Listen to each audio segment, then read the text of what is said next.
da muchísimo gusto poder presentar entonces a la maestra Eloísa Servín Morales, que ella es licenciada en enfermería, egresada de la Universidad Nacional Autónoma de México. Tiene la especialidad en enfermería neuroquirúrgica, tiene un diplomado en investigación, administración y calidad de los servicios de salud.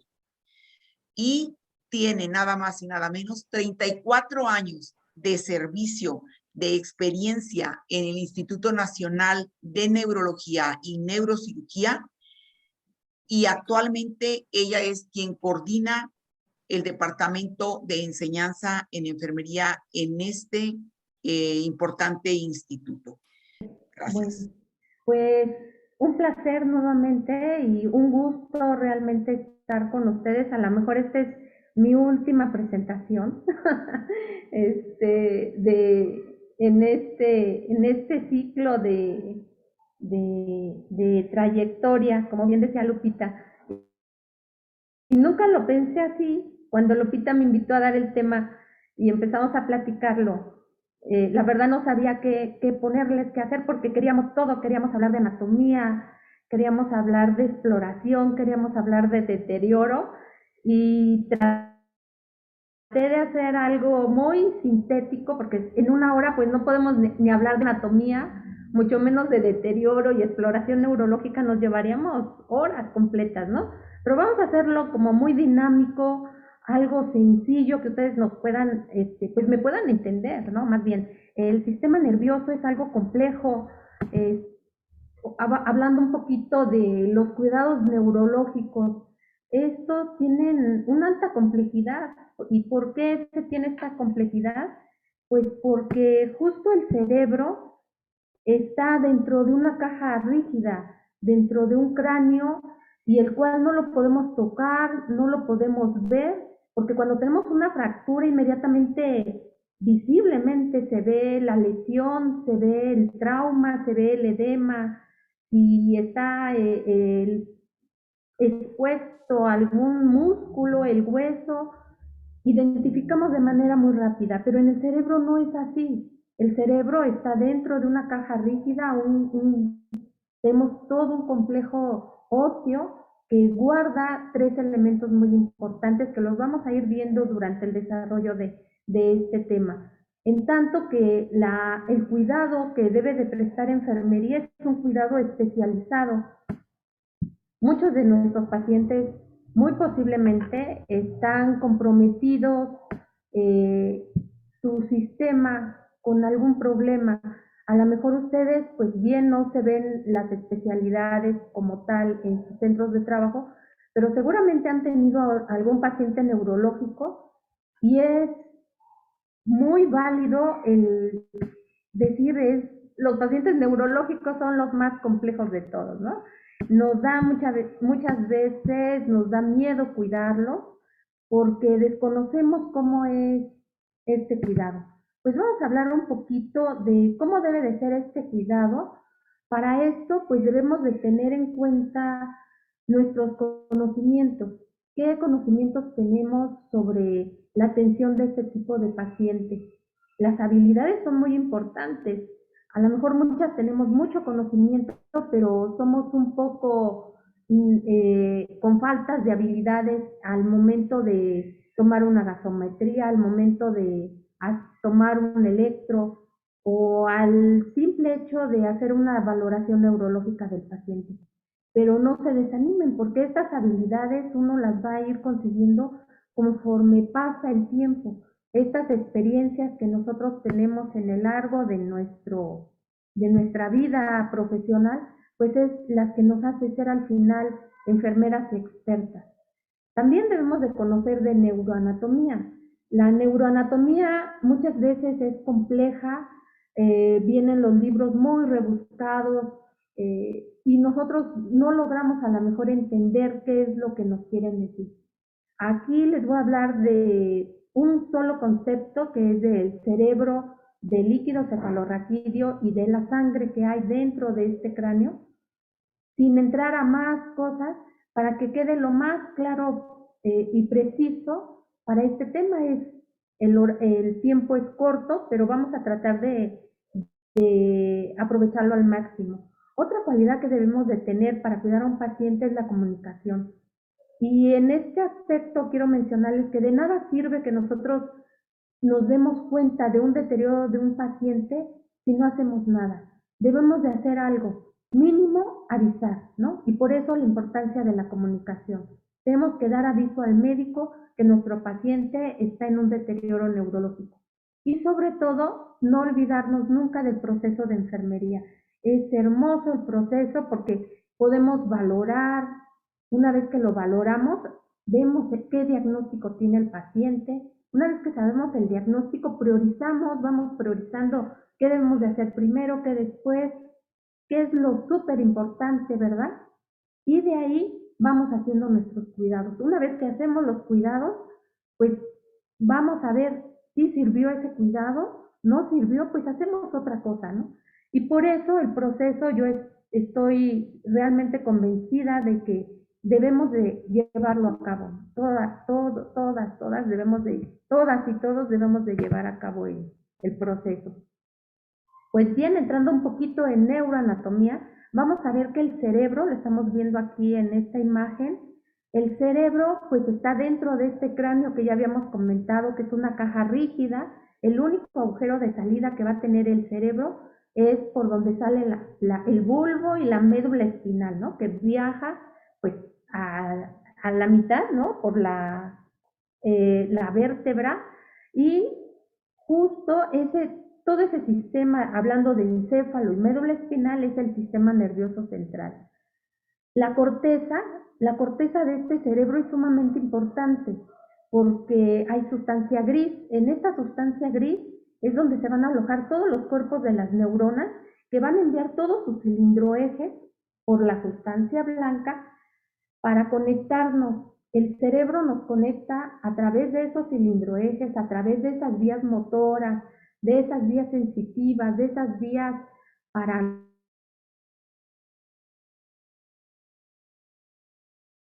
la coordinación, nos conecta. Por eso nos podemos ver, podemos oír, podemos sentir, ¿sí? Y sentimos frío, sentimos calor, sentimos dolor, y también tenemos emociones. Pues todo eso lo tiene nuestro enfermo, y todo eso está dentro de este hermoso cerebro que tiene muchísimas funciones. Si vemos, por ejemplo, hablando muy escuetamente, el lóbulo frontal.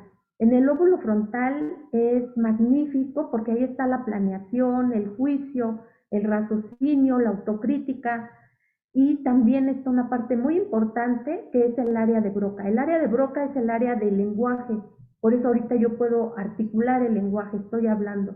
Por eso puedo mover mis manos por un área que está en el frontal, en la cuarta circunvolución. Y así si nos vamos al lóbulo parietal que está aquí, está el área sensitiva del lenguaje. Si un paciente de forma correcta, ¿esto qué quiere decir? Al momento en que nosotros le preguntamos algo, él nos va a contestar una cosa, buenas tardes, ¿cómo está? Y él me va a contestar, escalera, ¿no? Puede articular el lenguaje muy bien, pero no nos está diciendo la respuesta de lo que le estamos preguntando. Ahora, si vemos un poquito más caudal, estamos viendo el lóbulo occipital. El lóbulo occipital nos tiene toda la determinación de la visión. Si una persona tiene un daño en la corteza cervical, va a tener una ceguera cortical. Sus ojos van a estar íntegros, su vía visual está íntegra, pero cuando llega esa vía a la corteza occipital, el paciente tiene un daño y ya no ve. La última nos queda ver el temporal. El temporal va a tener sobre todo la cualidad de escuchar. Gracias a este lóbulo nosotros podemos escuchar los sonidos. Y si bien vemos la imagen que está a la izquierda inferior, vemos un corte transversal del cráneo. Y yo creo que todas han visto el cerebro, el cerebro de una res, el cerebro de un cerdo. Es un cerebro que es tipo gelatina, como si fuera muy blando, ¿no? Si lo empieza uno a tocar mucho, se va desintegrando sus surcos, sus circunvoluciones se van haciendo como pomada, o sea, es algo muy delicado que tenemos y algo tan preciado que tenemos para comunicarnos con todo nuestro alrededor. Está sumamente protegido este cerebro, ¿no? A pesar de que tiene una resistencia muy débil, como si fuera un flan, cada espacio del cerebro tiene su correspondiente. ¿Y qué lo mantiene? O sea, siendo tan blandito, ¿qué mantiene al hemisferio derecho de un lado, al hemisferio izquierdo del otro y al tallo en la parte inferior? Pues son estas estructuras que vemos aquí en la pantalla. Aquí con la flechita les estoy señalando la hoz del cerebro. Esta hoz del cerebro está hecha de un repliegue de duramadre. La duramadre es una meninge muy fuerte, sumamente fuerte, que envuelve en su totalidad al cerebro y lo mantiene el hemisferio derecho de un lado, el izquierdo del otro, justo por esta hoz del cerebro. Y también tenemos esta que se llama el tentorio o tienda del cerebelo, que mantiene al cerebro la parte supratentorial arriba y la parte infratentorial abajo. Cada vez nos maravillamos más, o yo me asombra cómo este sistema no permite que el lado derecho se pase al izquierdo, ni lo de arriba se pase hacia abajo, ¿no? Es algo extraordinario. Aquí estamos viendo un corte medial del cerebro y vemos estructuras que a lo mejor no conocemos, pero que podemos empezar a conocer si empezamos a estudiar poquito. Este es el cuerpo calloso. El cuerpo calloso es una estructura un poco más sólida, más fuerte, que comunica el hemisferio derecho con el hemisferio izquierdo. Y es por eso que nosotros podemos coordinar, a la misma vez hablar y movernos y sentir, y sentimos y tenemos emociones, pero gracias no al corazón, y aquí les estoy poniendo un corazón, es gracias al cerebro. El cerebro, en esta parte medial, tenemos las emociones, justo con la ayuda del hipocampo, con el cuerpo calloso, con el cíngulo, con el hipotálamo. Esta parte está dentro del cerebro, en la parte más central del cerebro, pero es muy fuerte. Una vez que una emoción nos llega, puede ser una emoción hermosa, puede ser un odio, el amor, o puede ser el miedo, va a bloquear la corteza porque es sumamente poderoso este sistema límbico, bloquea la corteza y la persona entonces ya deja de pensar, de planear, ¿no? Eh, esta clase pues no es de hablar de emociones, ¿no? Pero es importante saber en dónde están las emociones. ¿Por qué? Porque como enfermeras nos vamos a enfrentar a pacientes críticos, los neurológicos son pacientes muy críticos, que muchas veces nos llevan al límite de nuestras emociones y debemos de saber controlar esas emociones para brindar una atención pronta al paciente. Las quirúrgicas, pues con más razón, ¿no? No nos podemos debilitar en un momento de estrés, que se te rompe la carótida, que está sangrando la aorta, que ya se paró el paciente en plena cirugía, ¿no? Ahí debemos de sacar la máxima ventaja de esa emoción. Porque cuando hay una descarga de adrenalina, nosotros podemos ver mejor, somos más rápidas, no nos cansamos. Ese evento estamos aplanadas totalmente, súper cansadas, pero debemos de saber aprovechar a nuestro favor esas descargas de adrenalina que tenemos. Estamos viendo una imagen de una resonancia del lado derecho y si ustedes nada más ojean un libro o tienen curiosidad de ver, vean por ejemplo esta imagen que es del libro, es un esquema, pero vean esta otra que es una resonancia. Aquí les debe de llamar la atención que hay una estructura que no está de este lado, ¿no? Tan simple, lo más elemental, ¿no? Saber qué estructuras no corresponden a una anatomía normal. Aquí estamos viendo una lesión a nivel del tallo cerebral, este es mesencéfalo, aquí estamos hablando del puente y el bulbo, donde tenemos núcleos principales, núcleos vitales para la respiración, para la frecuencia cardíaca, y así es que el cerebro, con todas estas estructuras que tiene en la corteza, que ya vimos de forma muy rápida en la diapositiva anterior, vamos a ir viendo la importancia que tiene el conocer algún otro tipo de estructura. Aquí en moradito estamos viendo los ventrículos laterales. Yo estoy segura que han oído hablar de ventrículos, además de los ventrículos que tenemos en el corazón. Ventrículos también. Estos ventrículos son cavidades que están formadas para almacenar líquidos cefalorraquídeos. Ese líquido cefalorraquídeo es el que sacan, por ejemplo, cuando realizan una punción lumbar. Este líquido se forma en las vellosidades que están dentro de estos ventrículos, pasa por un agujero que es un agujero muy pequeño que comunica al tercer ventrículo. De ahí pasa por un acueducto que es largo, que estamos viéndolo aquí, llega al cuarto ventrículo y de ahí va a salir para irrigar todo el cerebro. Y este líquido es hermoso también porque hace una función de amortiguador. Una vez que alguien sufre un traumatismo, se golpea, el cerebro no se va a golpear con el cráneo, una, porque tiene las fijaciones del cerebelo, pero además está rodeado de líquido cefalorraquídeo, que lo amortigua para que no sufra ningún tipo de traumatismo. Cuando los traumatismos son severos, pues son muchas de las veces mortales para los pacientes, ¿no? Aquí vamos a ver que el líquido funge esa función, amortiguar y proteger al cerebro, ¿sí? Vamos a ver otra condición que tiene dentro del cerebro. Vimos el cráneo, vimos que tenemos el cerebro, vimos los lóbulos, vimos que adentro de ese cerebro están los ventrículos, pero este cerebro se debe de alimentar y se alimenta de la sangre que proviene del cerebro, del corazón, ¿no? Proviene del corazón, entra por dos partes, una parte anterior, que son las carótidas, y una parte posterior, que son las arterias vertebrales.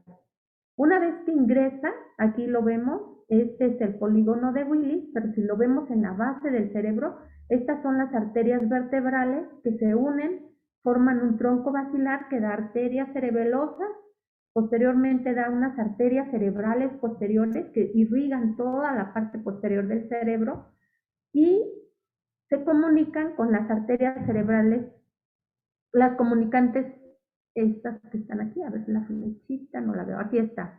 Estas comunicantes posteriores se van a comunicar con las arterias carótidas. Las arterias carótidas se entran por la parte anterior del cerebro para irrigar toda la parte media y anterior. Es así que se unen con estas arterias que son las arterias comunicante anterior, que es este pedacito que está, y estas arterias que salen de aquí son las arterias cerebrales anteriores. Es así que por medio de este sistema del polígono de Willis nosotros tenemos una irrigación completa en el cerebro. Y gracias a esto, a que se puede comunicar el lado derecho con el lado izquierdo, es que en muchas ocasiones cuando un paciente tiene un evento vascular isquémico, no se queda con una secuela grande, sino que el lado derecho que está íntegro trata de nutrir el lado izquierdo que se quedó sin irrigación. Esta es otra forma maravillosa que tiene el cerebro de protegerlo. Vamos a hablar un poquito de estos volúmenes que tenemos dentro del cráneo para empezar a comprender un poquito la fisiopatología de un síndrome craneohipertensivo. Dentro de este cráneo que es rígido, decimos que tenemos el cerebro, este cubre un 80% del total de la capacidad. Otra condición es el líquido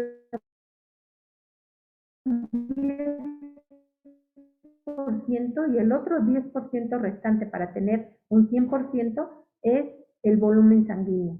Ahora vamos a ver que estas tres condiciones, tanto de tejido cerebral como de líquido cefalorraquídeo y volumen sanguíneo, van a ser el constante de una presión intracraneal.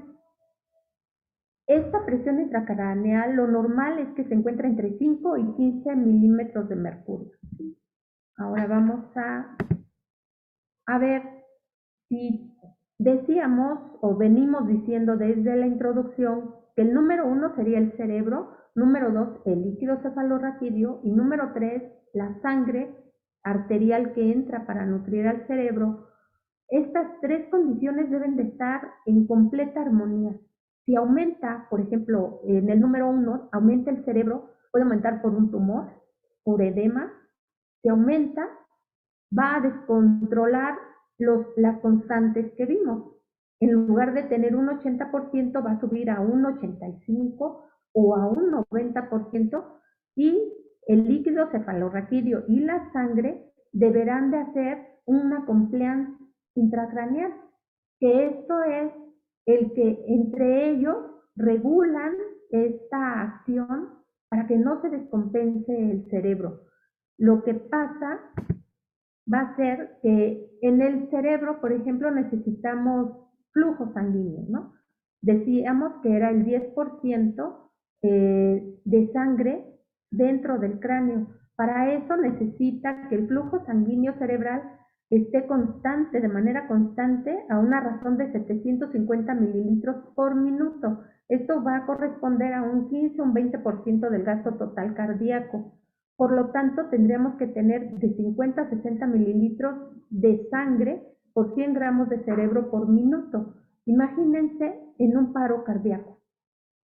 Si nosotros dejamos a esa persona sin darle una buena compresión, un buen RCP, el paciente a lo mejor vive, pero su cerebro va a estar mal, ya no va a estar el paciente alerta, ya no va a estar consciente, muy posiblemente puede quedar con un coma vegetativo.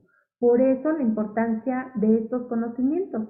En cuanto a cualquier paciente, no nada más el neurológico, cualquier paciente que caiga en paro, no es correr por el carro de paro. Lo primero que debemos de hacer es dar compresión, ¿no?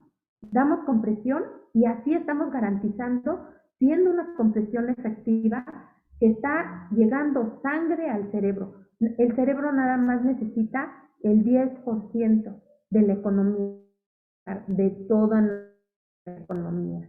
Para eso, los límites de la presión debe de autorregularse entre 100 y 150 en la presión media, ¿no? Vamos a hablar un poquito de la presión de perfusión cerebral. ¿Qué es la presión de perfusión cerebral? Pues es la diferencia entre presión arterial media, que es la PAM, y la PIP, que es la presión intracraneal.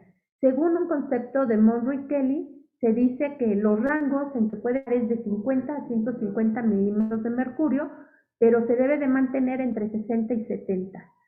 Aquí está una banderita roja porque muy posiblemente ustedes dicen, bueno, ¿esto qué? No, o sea, yo no puedo medir presión intracraneal a un paciente y no está monitorizado para saber cuál es su presión media, ¿no? No sé si sepan ustedes acá la presión arterial media, pero es muy sencillo. Lo único que tienen que hacer es la diastólica, la van a multiplicar por 2 y esa le van a sumar la presión sistólica y a ese resultado la van a dividir entre 3. Esa sería la fórmula para sacar la presión arterial media. Y la presión intracraneal, pues van a ver en un momento. Pero ¿qué pasa cuando no tenemos a un paciente monitorizado y le aumenta la PIC? Si le aumenta la presión intracraneal, la PPC, que es la presión de perfusión cerebral, va a disminuir y la PAM, que es la presión arterial media, sube. Esto que crea un síndrome de respuesta de Cushing, es una triada que se conoce como triada de Cushing y tiene que ver con el aumento de la presión arterial y la disminución de la frecuencia cardíaca. Tan solo con estas constantes que ustedes recuerden, van a darse cuenta que un paciente está sufriendo una presión de perfusión cerebral elevada. Aumento de la presión arterial, ojo, disminuye la frecuencia, o sea, nuestro paciente va a estar bradicárdico y puede llegar a tener vómito en proyectil. Esta es una triada de Cushing característica que cualquier paciente, no nada más el neurológico, lo puede tener. Un familiar, pongamos un ejemplo, o un conocido, se desmaya, se queda sin hablar, le checan la presión, que es lo primero que hace cualquier enfermera, ¿no? Checamos la presión, 150-100 de presión, y le checamos el pulso, la frecuencia cardíaca, y tiene 45-50. Empieza a tener náuseas, vómito, ojo, ¿no? Ya tiene una presión de perfusión cerebral elevada y es riesgoso, muy riesgoso para la salud. ¿Por qué? Porque esta PIC que se eleva puede desencadenar en un problema de isquemia cerebral. Aquí les pongo una imagen de una presa. En la imagen superior vemos una presa normal que tiene una fuga constante de agua, todo controlado, no hay ningún problema. Y vamos a hacer una analogía como si fuera nuestro paciente, ¿no? Llegamos al turno, vemos nuestro paciente, presión normal, sin ningún cambio, está alerta, todo bien. Empieza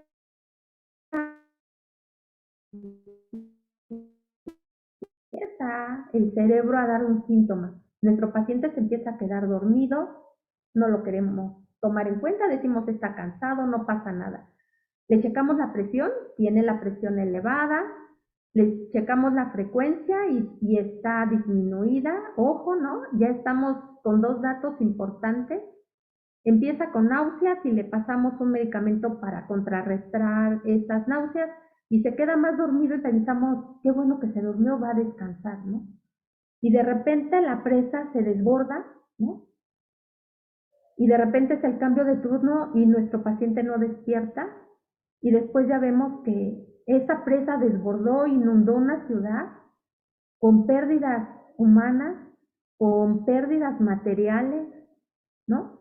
Y nos damos cuenta si nos trasladamos en el paciente, que este paciente ya no va a tener una, no, ¿cómo vamos a sacar toda esa agua de esa zona, no? Va a tener que sufrir tiempo, lo que tiene ya no va a ser remediable. Así con nuestros pacientes.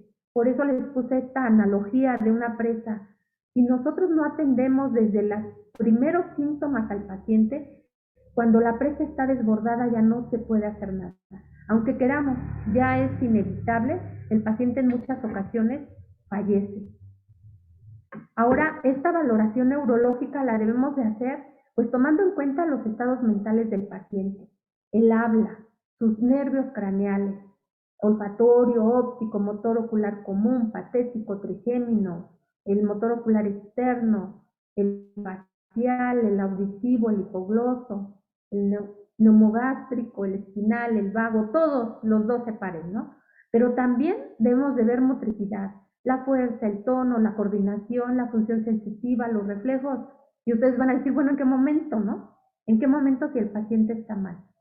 Pues yo les voy a dar un consejo, que lo único que ustedes deben de checar cuando ustedes entren, aunque no sean enfermedades neurológicas, es el estado mental del paciente. Porque de esta manera podemos saber si nuestra presa está bien o nuestra presa se va a desbordar. Con estos simples estados de conciencia, nosotros podemos saber, mientras un paciente esté alerta, y lo puedes saber si tienes 6 pacientes, entras a la sala y los saludas, buenos días, buenas tardes, buenas noches.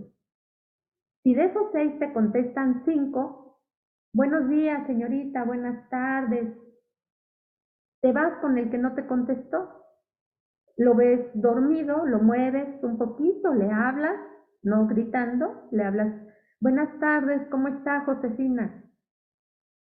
Me contesta, abre los ojos, dice que pasó mala noche, pero no me contesta, entonces ya no está en somnolencia.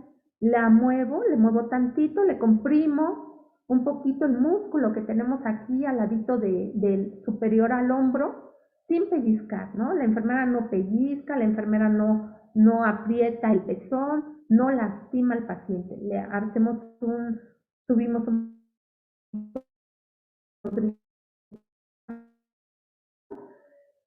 no contesta, el paciente está en estupor. En ese momento, aviso al médico. En ese preciso momento, aviso al médico que mi paciente no está somnoliento, que está en un estupor y muy posiblemente nadie se había dado cuenta. Si nosotros estamos todavía en estupor, podemos, de alguna manera, se puede salvar a ese paciente en un estupor superficial. En un estupor profundo, definitivamente el paciente va a caer en coma y va a fallecer. Por eso yo les decía que es sumamente importante el tener estos conocimientos básicos del cuidado de enfermería. Ahora vamos a determinar cómo es ese estado de conciencia. Como vemos, nosotros vamos a seguir un comando que son valorativos, ¿no? Le vamos a hablar, ¿no?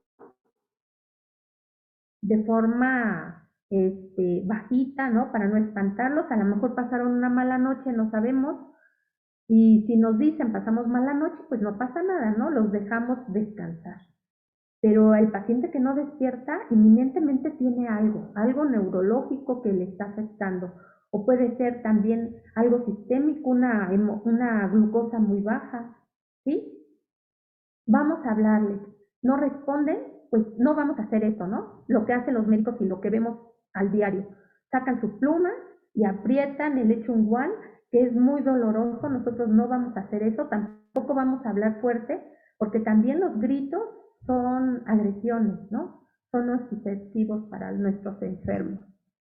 Una vez que le hablamos, que no responde, pues entonces sí debemos de avisar, y en lo que hacemos eso vamos a determinar qué Glasgow tiene el paciente. Para muchos el Glasgow no tiene relevancia, ¿no? Pero es una valoración de enfermería, o sea, nadie más conoce al paciente y está todo el tiempo con ellos. Si nosotros, es muy sencillo, el Glasgow valora tres respuestas. Una es la ocular, otra es la motora y otra es la respuesta verbal. En la misma plática, estamos hablando con el paciente, hola, ¿qué tal? ¿Cómo se siente? No nos responde, entonces simplemente no responde es uno, no tiene respuesta motora es otro, y respuesta verbal tiene el paciente un 3, con un porcentaje de mortalidad que ya vieron aquí, por eso puse esta imagen, una mortalidad del 80%. Un paciente que tiene un Glasgow inferior a 7 es un paciente que está comatoso. Por eso les invito a que si no se saben esta escala de Glasgow, pues impriman o traerla en el celular y estarla practicando. Es sumamente importante que conozcamos esta escala muy fácil y además que es propia de enfermería. Este es un artículo que está publicado por la Universidad Autónoma de México, en donde ellos estudiaron la escala de Cloma de Glasgow, su análisis, su origen, si nosotros lo valorábamos bien, y concluyen que el éxito de que se lleve a cabo esta escala es gracias al personal de enfermería, que es un estándar de valoración del estado de conciencia, pero que también si una enfermera no sabe calcular bien un Glasgow, pues eso se traduce a una mala atención al paciente. Otra cualidad que debemos de valorar al paciente, una ya vimos, es el estado neurológico y nos podemos apoyar por la escala de Glasgow. 2 es la respiración. Y en esta respiración son los signos vitales. Muchas, y hagan un retrospectivo y realmente piensen si es verdad lo que les voy a decir.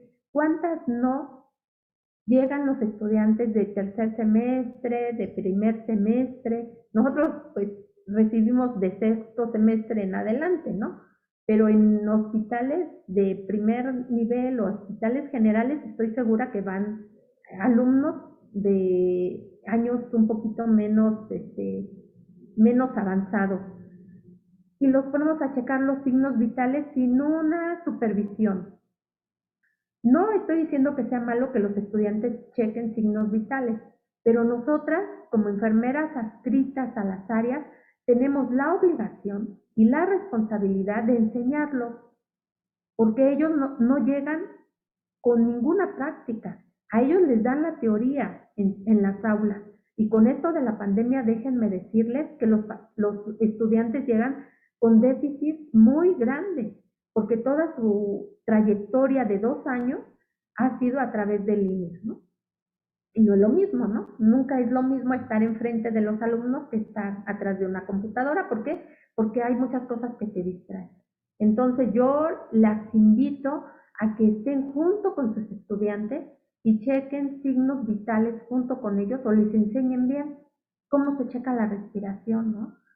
Pones tu mano, lo ves, qué tipo de respiración tiene. Está en Shine Stop. ¿Cómo es esa respiración? Ah, pues esa respiración empiezan a respirar rápido, llevan una pausa y empiezan otra vez rápido.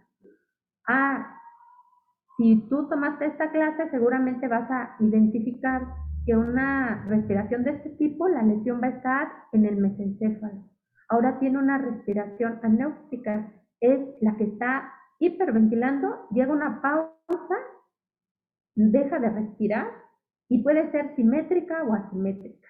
O está en respiración de máquina, ¿no? Como hiperventilando cuando se echa uno una carrera a alcanzarse a quién, a los hijos, al novio, ¿no? Empiezan a respirar rápido, ¿no? Esta respiración es una hiperventilación y aquí, si ven a un paciente hiperventilando, ya su lesión está en bulbo, muy posiblemente ya no le van a poder hacer nada a ese paciente porque después de esta respiración que es de máquina, viene la respiración atáxica y es cuando el paciente fallece.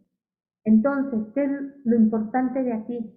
Que si nosotros valoramos el sistema de estado de conciencia del paciente y con la simple respiración, o sea, no les estoy diciendo saquen el estetoscopio, saquen una lámpara y revísenle pupilas, no. Simplemente viendo al paciente, hablándole, viendo que no despierta y visualmente viendo su respiración, escuchando, poniendo la mano en su pecho, nos podemos dar cuenta en qué tipo de deterioro está y a qué nivel está el deterioro de nuestro enfermo. ¿Sí? Por eso es padrísimo esto de la neurología. Bueno, y ahora, a partir de ahora, vamos a cargar una lámpara y le vamos a ver las pupilas a nuestro enfermo. Ese es el plus, ¿sí? Ese es el plus de la enfermera, saber checar pupilas. ¿Por qué? Porque el ojo es la ventana hacia el dentro del cerebro. Es lo único que nosotros vamos a ver. Si el paciente, la persona, tiene unas pupilas simétricas de 3 a 4 milímetros, al ponerles una luz, esta pupila se contrae, le ponemos la luz del ojo derecho y también se contrae. Esto quiere decir que hasta el mesencéfalo está íntegro el paciente, ¿no? Estamos bien. Pero ¿qué pasa cuando empezamos a ver pupilas alteradas? Pupilas que están muy pequeñas, menos de 1, estamos hablando de miosis, mayor a 5, estamos hablando de una midriasis y son estas pupilas dilatadas. Y cuando una pupila está grande y una chiquita es la anisocoria. Y cuando no tiene reflejo es el principal síntoma que tiene un paciente que se va a deteriorar. Ahora, hay movimientos también oculocefálicos de un paciente. ¿Cuáles son los normales? Cuando nosotros giramos la cabeza de una persona, los ojos deben de ir del lado contrario y hagan el ejercicio con un hijo, con su pareja, con su novio, con quien esté junto con ustedes y háganlo. Si ustedes giran la cabeza de un lado y los ojos se van hacia el mismo lado, esto quiere decir que es un movimiento oculocefálico positivo y es algo anormal. Esto es un dato muy negativo para los enfermos. Lo podemos hacer cuando estén cambiando un paciente que esté intubado, por ejemplo. Háganles y fíjense en sus pupilas y lo van a poder checar. Ahora, estamos hablando de un deterioro, ¿no? ¿Cómo se va a ir deteriorando nuestro enfermo? Imaginemos un caso de un paciente con una hemorragia, aquí vemos en la imagen, una hemorragia que está comprimiendo este hemisferio y esta es la voz del cerebro que les decía, y la compresión está empujando al cerebro hacia el hemisferio contrario, aquí se está pasando, ¿sí? Está comprimido el qué, el ventrículo, y decíamos que esta acción es la compliance que hace el cerebro, ¿no? bueno, ya tengo más presión de cerebro, más el 90%, decimos que tenemos capacidad de un 80%, ¿y qué hace el ventrículo? Se colapsa. Pero también aparte de que se colapsa, disminuye la velocidad de absorción. También, que otra cosa que hace el ventrículo es que manda su líquido hacia las cisternas. Las cisternas son lugares donde se acumula el líquido y las manda a las cisternas lumbares, que son las más bajas, ¿no?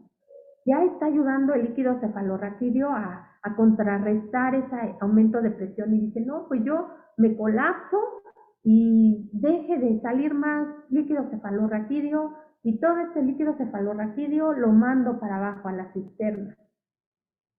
Y la sangre también ayuda, ¿no? Porque dice, bueno, yo soy parte del equipo, somos los 3 mosqueteros, entonces la sangre dice, a ver, no pasa nada, yo entro en vasoespasmo, contraigo mis arterias, hago que la sangre no entre, pues, como está acostumbrado, cierro poquito, hago un espasmo y saco la sangre del cráneo.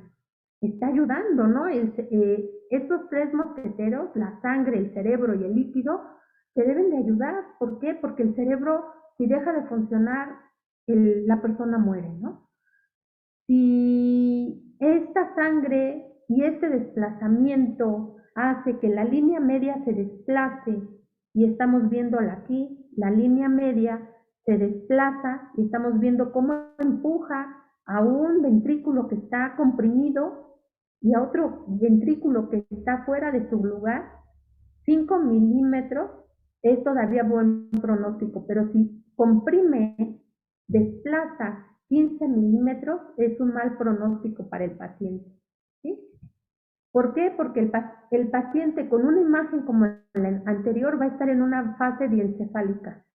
¿Cómo va a estar nuestro paciente? Va a estar en coma, o sea, le vamos a hablar, no va a responder, lo vamos a apretar poquito, no va a responder, y va a tener una respiración de Cheyne-Stokes, va a tener pupilas mióticas sin reflejo, que son pupilas chiquitas, y va a tener movimientos de decorticación. Hace las manos hacia adentro, la decorticación es hacia adentro y la descerebración es hacia afuera, ¿no?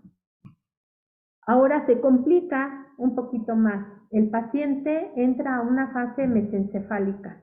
Aquí está una imagen en donde se ve el mesencéfalo, ¿sí?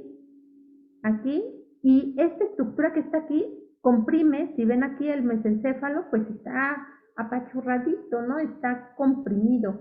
Vemos una imagen aquí y vemos que tiene una lesión y está comprimiendo en esta zona al mesencéfalo, ¿sí? ¿Qué es lo que le va a pasar a nuestro enfermo?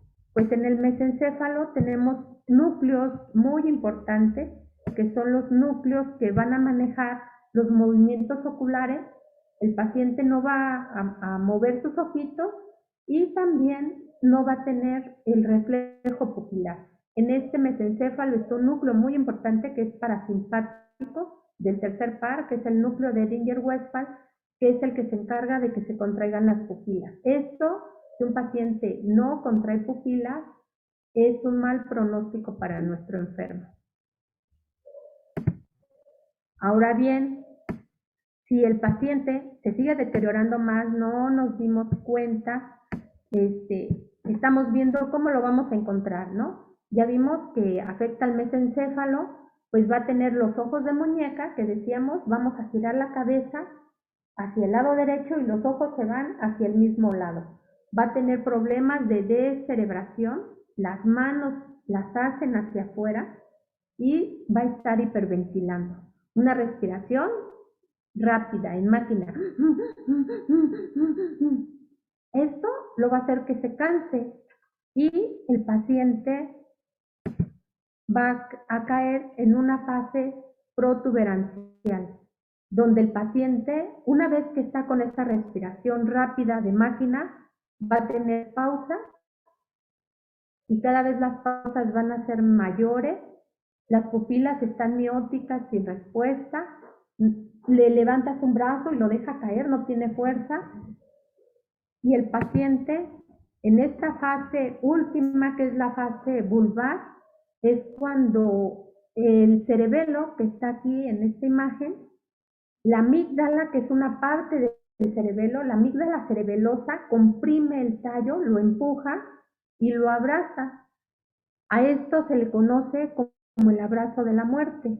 ¿Y por qué es el abrazo de la muerte? Porque es aquí cuando el paciente cae en ataxia, la pupila que estaba chiquita, que estaba miótica, se dilata, se hace grande, no responde, el paciente está hipotenso, con pulso irregular, sin tono, y desgraciadamente el paciente va a fallecer. En esa fase ya no se puede hacer nada, ¿no? El cerebro ya no tiene un retorno, algo que lo pueda salvar, no. Podemos salvar al paciente en la primera fase, en la segunda, pero ya en la tercera fase ya no se puede. Ahora, ¿qué hacer cuando un paciente llega a urgencia? Lo primero que se debe de hacer, si no conocemos el estirpe patológico que tiene, no sabemos qué patología lo lleva, pero está inconsciente. Lo primero que debemos de hacer, según este artículo de coma y alteraciones del estado de conciencia, hicieron una revisión y un enfoque para los médicos que se encuentran en urgencias, que muchos y en muchos lugares, y yo lo he visto en el ISSSTE, que lo primero que hacen es el triage y dicen, bueno, viene dormido, mándalo a TAC. Error, ¿no? Muchos pacientes fallecen durante ese traslado a tomografía. ¿Por qué? Porque un paciente que llegue inconsciente no sabes en qué momento se va a parar. Entonces, lo primero que se debe de hacer es permeabilizar una vía aérea, checar su respiración, que esté bien circulatoriamente, eh, se checa la glucosa porque a lo mejor es una baja de glucosa y con una simple solución de glucosada el paciente va a salir. Pero si no lo hacemos y lo mandamos a una tomografía, una resonancia, un estudio diagnóstico, el paciente puede caer en una parada cardíaca y entonces sí, pues puede llegar a fallecer, ¿no? Tercero, una vez que entonces intuben al paciente, que ya no tenga riesgo de una parada, porque ya está canalizado, está monitorizado, pues entonces sí, ya pueden checar si tiene alguna lesión neurológica, llevarlo a algún estudio, hacerle algún tipo de valoración, y por último se hace la valoración neurológica ya exhaustiva, ¿no? Viendo los nervios y haciendo toda la valoración como debe de ser. Si ustedes se dieron cuenta, yo nunca les mencioné los pares craneales, estamos hablando de lo básico de enfermería, lo que todas las enfermeras deberíamos de hacer. Ahora, la función de todos estos pasos que les dije es para evitar que la PIC se eleve. Si la PIC se eleva, o sea, la presión intracraneal se eleva, y debemos de saber que si el paciente tiene una PIC elevada, pues va a tener un daño neurológico. Según este artículo de Sauquillo, investigaron si la posición de semifowler era la primordial para el paciente y concluyen que entre 20 y 30 o 35 grados puede estar la cabecera del paciente para favorecer el retorno venoso. ¿Qué cuidados debemos de tener? El de no realizar ninguna maniobra de Valsalva a estos pacientes. Una vez que ya sabemos que los pacientes tienen la PIC elevada, debemos de aspirarlos cuando sea necesario, no por rutina, no porque no lo he aspirado en todo el día, pero si tú ves que está saturando bien, que no tienes cialorrea, o si tienes cialorrea, pues nada más le aspiras los carrillos, pero si está saturando bien y no tiene secreciones visibles o no las escuchas, pues no lo vas a aspirar, porque esta aspiración puede producir tos y la tos aumenta la presión intracraneal. No lo vamos a estimular. Hay pacientes que pueden quedarse sin bañarse, no pasa nada. No pasa nada si no se baña un paciente, si no se le lava la cabeza. Hasta que no se normalice la PIC, el paciente no se debe de mover. Si tú le lavas la cabeza, ¿qué le vas a poner? Una palangana. Le vas a hacer esta maniobra donde la barbilla va a pegar al pecho. Es una maniobra de Valsalva que puede llevar a la muerte al paciente. Pacientes con PIC elevada no se les estimula, no se llevan tampoco a muchos estudios, debe ser súper controlado, no se dan cambios bruscos, tratas de no movilizarlos, de aspirarlo muy ligeramente, cuidar sobre todo la saturación que tengan, debemos de tenerlos pues monitorizados, cuidar sus medicamentos para el dolor, porque todo eso les puede provocar un aumento de presión. Me fui muy rápido, pero terminé justo a tiempo. No sé si tengan dudas, la verdad quise hacerlo de una manera, a lo mejor fue muy escueta, pero todo esto está en los libros, todo esto lo podemos checar, pero sí les quiero dejar así como impregnado en el ADN de todas las enfermeras la valoración neurológica, checar estados de conciencia, checar pupilas, checar signos vitales, que es lo propio. Si nosotros detectamos una presión alta, una frecuencia baja, si detectamos una ventilación anormal, debemos de tener mucho cuidado con los pacientes. Ahora, para las que seamos quirúrgicas, muchas veces nos dicen es una urgencia y tardamos tiempo, ¿no? En preparar la sala, tardamos tiempo en darle la sala al médico porque me cae mal, porque me lo pidió de mala manera.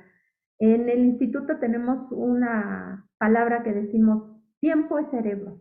Si nosotros alargamos el dar una cirugía, el no dar un cuidado a tiempo, no estamos afectando a nadie más que a nuestro paciente. Pues muchísimas gracias. No sé, Lupita, si hay alguna duda, alguna pregunta.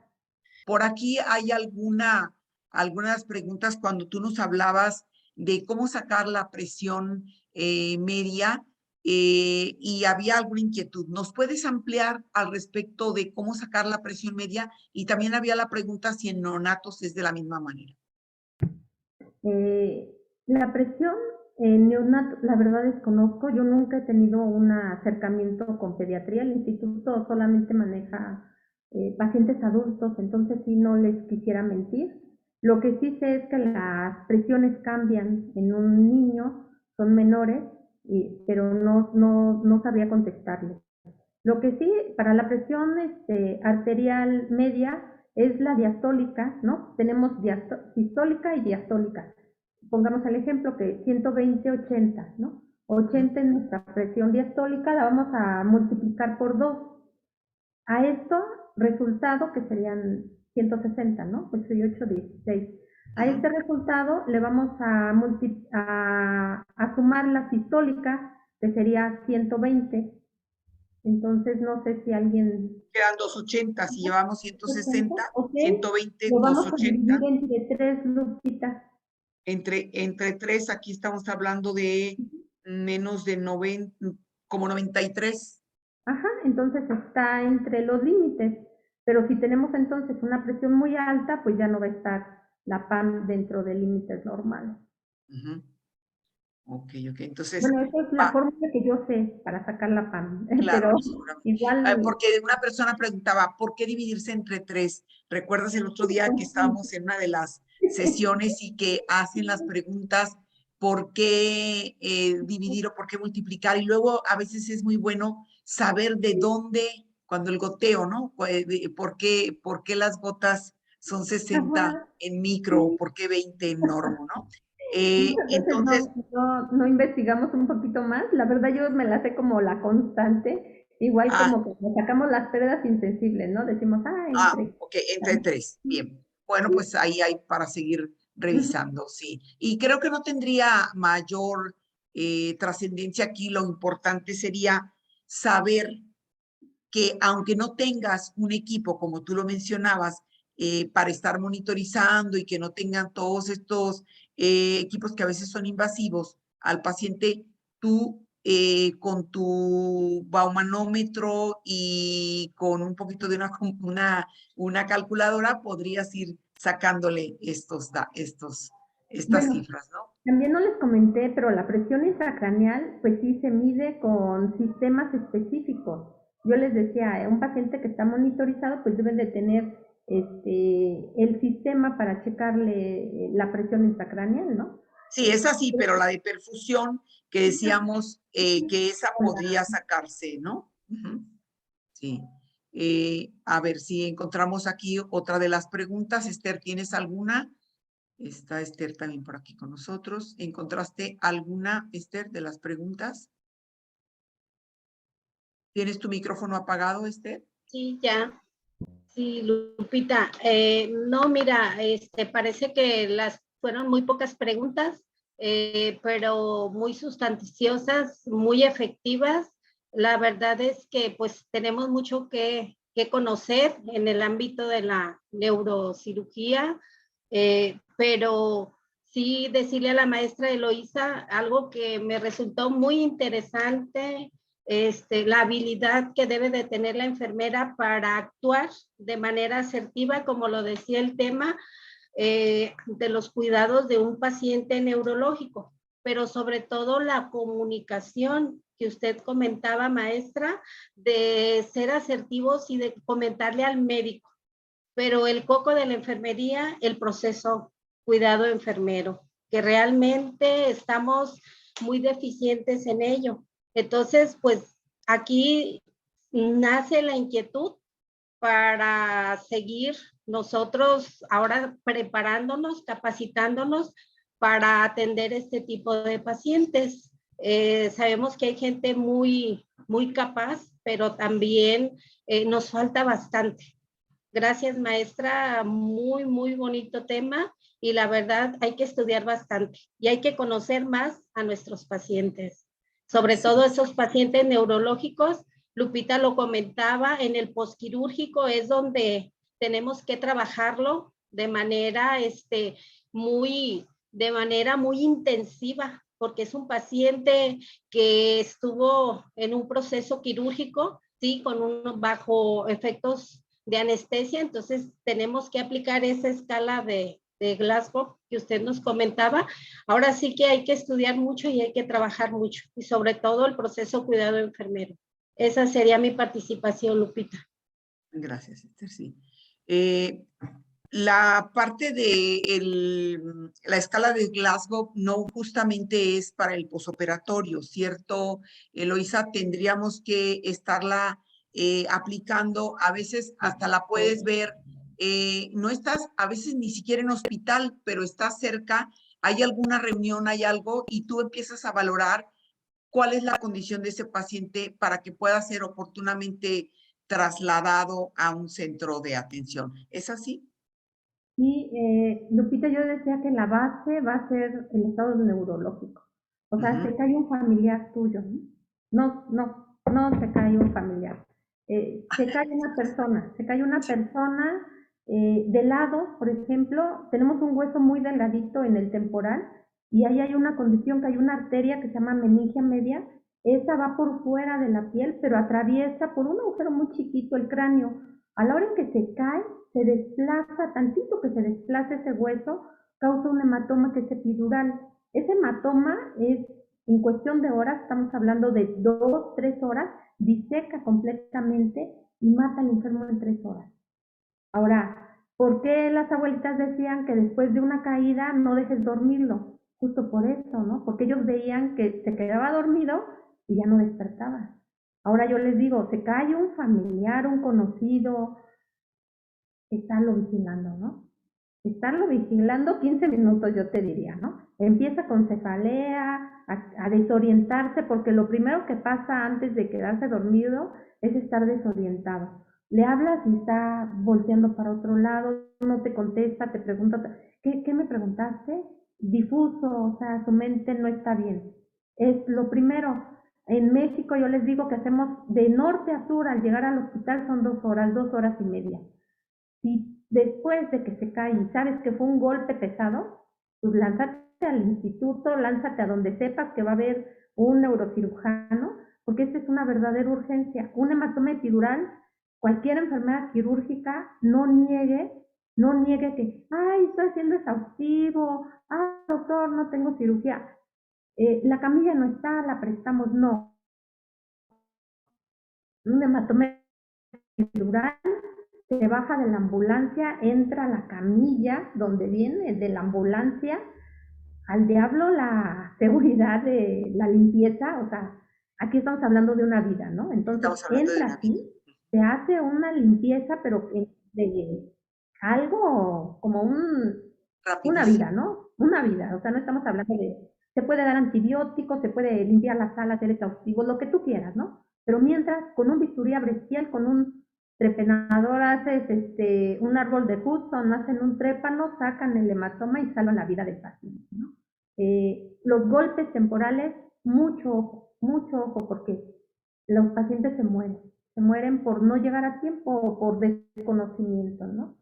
Me agrada que toques esta parte porque cuántas veces las que estamos aquí, seguimos aquí 150 profesionales de la salud conectados a los cuales les agradecemos, pero cuántas veces nos enlentecemos cuando ese momento llega y no conocemos siquiera si con qué perforador, qué herramienta tengo para poder, para facilitarle al neurocirujano y que logre hacer ese drenaje rápido, ¿sí?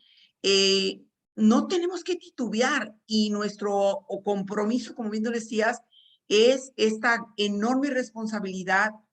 No tienes que esperar ser enfermera neuroquirúrgica, esa enorme responsabilidad de saber con qué cuenta el que va a llegar, se apellide y se llame como sea, porque tiempo es cerebro. Tú lo dijiste, esa parte es fundamental. Era una de las razones por las que yo quería que esta plática se diera. Ahora haremos también un compromiso contigo, que a lo mejor aunque te jubiles de vez en cuando nos puedas visitar. Alguna vez ya estuvo aquí en Nayarit y lo disfrutamos mucho. Eh, pero el que enfermería eh, tenga desde el conocimiento sus respuestas antes de no sé si hay el equipo, tengo la sala ocupada, la camilla no está, o sea, hay que llegar a como de lugar porque hay que drenar esa parte, ¿no? Hay otro hematoma que le llaman hematoma tardío, que es más en el paciente mayor. ¿Qué nos aportarías al respecto a nosotras las enfermeras de entre los cuidados que hay que hacer? Sí, Lupita, es muy interesante tu pregunta y a esto vamos que el cerebro de un adolescente, de un adulto joven es urgente, pero de una persona adulta el cerebro se va haciendo chiquito, el cerebro se va haciendo más pequeño, más atrofiado, porque las neuronas llegan a una etapa en que se mueren y no se regeneran, ¿no? Y es la vida, es la naturaleza de la vida, por eso las personas nos vamos haciendo arrugaditas, más chiquitas, perdemos masa muscular, se nos van las ideas y no nos acordamos en dónde dejamos las llaves, la cartera, y luego decimos, ¿y tú quién eres? Al que se duerme al lado de ti, ¿no? Pero no, es propio degenerativo de la edad. Gracias a esto, pues cuando una persona adulta tiene un traumatismo, y aquí mucho ojo, si tienen abuelitas, abuelitos, pónganle cinturón de seguridad, llévenlos en la parte posterior del carro, porque ellos un enfrenón, su cerebro es más pequeño, entonces ya no está ocupando el 80%, está ocupando un 75%, un 70%, y tienen más líquido. Esto quiere decir que el cerebro al hacer esto sí se puede tener una contusión. Aunque tú dices, bueno, nada más se golpeó con el parabrisas, ¿no? No fue tanto, pero para él es mucho. El cerebro, una vez que se hace la autopsia, se ve el cerebro hecho pomada, ¿no? Por eso debemos de ser tan cuidadosos como somos con los bebés, que los llevamos en una sillita especial, su cinturón en la parte posterior, manejamos tranquilas, lo mismo con una persona adulta mayor. El cerebro muchas veces no nos damos cuenta, se cae en la noche, nadie se dio cuenta, él no avisa porque se le olvida y vemos que de repente empieza a quedarse sin poder hablar, sin poder moverse, y es que tiene un hematoma crónico, que no es algo como el hematoma que te van en 3 horas, sino que es algo crónico y sí lo deben de drenar porque si no va a empezar a convulsionar, a tener cefaleas, pero no es una urgencia, no es una real urgencia. Esto también puede pasar con un EBC. Perdón si me extendí con No, esto, no, pero no, no, al contrario, está bien, ah, está bien porque a veces ese tiempo tú dices al otro día o 2 días, pero hemos visto pacientes que a lo mejor dice, ¿por qué de pronto está teniendo un deterioro? Y cuando haces toda la anamnesis, resulta que hace casi un mes fue que se cayó, ¿cierto? Precisamente es porque el cerebro de un adulto es más pequeño.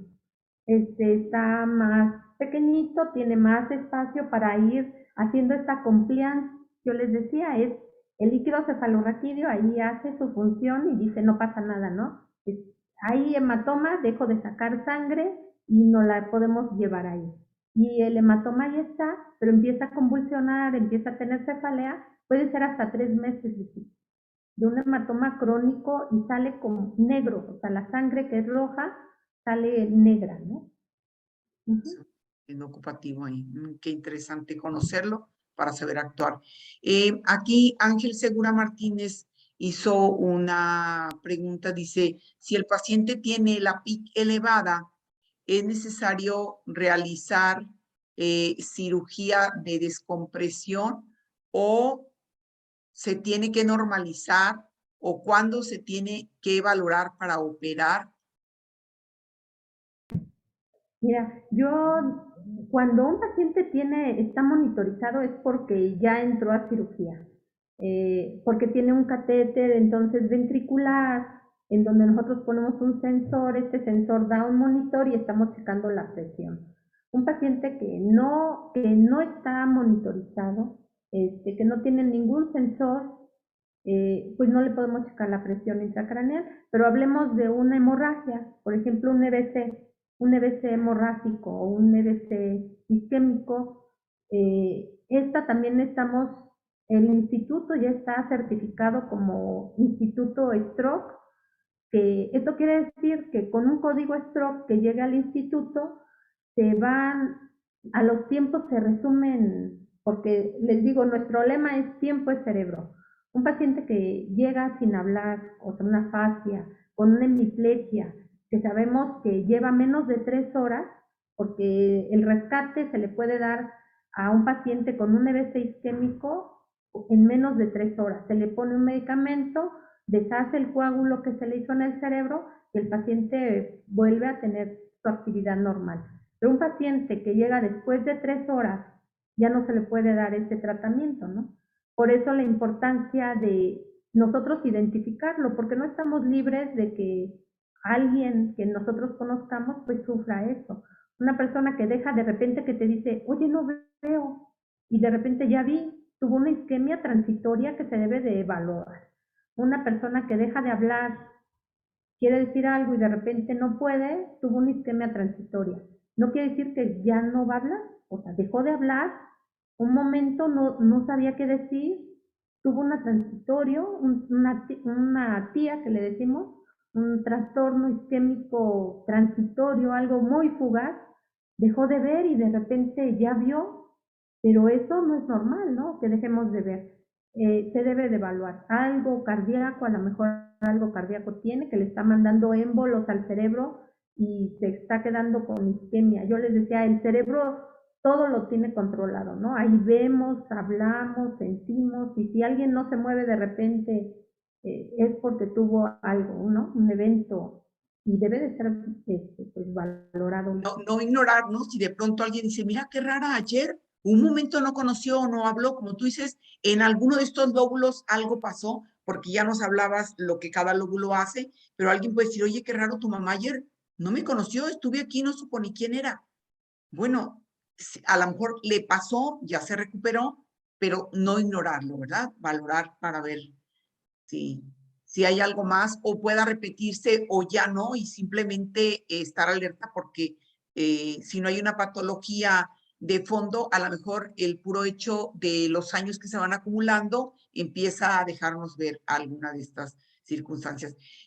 Aquí hay algunos comentarios también, bueno, hay muchísimas felicitaciones, muchísimas reconociendo tu trabajo, reconociendo siempre la excelente ponente que eres, entre ellos Cristian Vadillo de Colima, siempre dices, siempre grato escucharla, es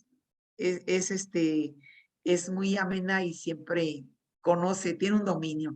Pero aquí dice Irma Elías Espinosa Jiménez, dice que efectivamente la enseñanza en las enfermeras, dice, es inherente a nuestras actividades diarias y dice, no hay que dejarlo porque bien lo mencionabas, lo quise retomar porque nos estamos encontrando ante estos jóvenes que están llegando al servicio o ya titulándose y tienen esas flaquezas que no lo eligieron ellos y necesitamos apoyarlos, ¿no? Efectivamente, Lupita, yo creo que es nuestra obligación. O sea, no va a haber mejor docente que la enfermera que está viendo a los pacientes. Cuando les toca a un estudiante, imagínense cómo llegamos nosotros, ¿no? Con miedo, que no queríamos tocar al paciente, con muchas inseguridades y tuvimos práctica. Imagínense ellos que vienen de 2 años sin tener práctica, con más problemas, siempre acompañarlos, siempre acompañarlos porque a lo mejor tú dices es una presión, ¿no? Pero la presión te da, como ya vimos, ¿no? Un signo que te puede llevar a un diagnóstico para salvar la vida a tu paciente. Sí.